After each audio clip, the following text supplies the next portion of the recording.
আফগানিস্তানকে উড়িয়ে দিয়ে প্রথমবারের মতো টি-20 বিশ্বকাপ ফাইনালে নিজেদের জায়গা নিশ্চিত করল দক্ষিণ আফ্রিকা। আজ বৃহস্পতিবার ত্রিনিদাদের ব্রায়ান লারা স্টেডিয়ামে 9 উইকেটে হারিয়ে আফগান রূপকথা থামিয়ে ইতিহাস বদলে দেয় প্রোটিয়ারা।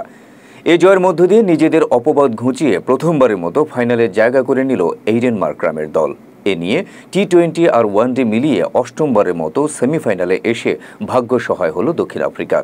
লো স্কোরিং ম্যাচে মার্কো জনসন আর তাবরাইজ শামসেইদের বোলিং তোপে আফগানিস্তান অল আউট হয়ে যায় মাত্র 56 রানে। জবাবে ব্যাট করতে নেমে 5 রানের মাথায় কুইন্টন ডিকক আউট হলেও তাতে 57 রানের লক্ষ্য অর্জনে খুব বেশি একটা বেগ পেতে হয়নি প্রোটিয়াদের। মার্করাম এবং রিজা হেন্ড্রিক্স দুজনের অবিচ্ছিন্ন 51 রানের জুটি 67 বল বাকি থাকতেই দক্ষিণ আফ্রিকাকে প্রথমবারের মতো তুলে দেয় বিশ্বকাপের ফাইনালে। 9 উইকেটের এই জয়ে প্রথমবারের মতো বিশ্বকাপের ফাইনালে গেল প্রোটিয়ারা।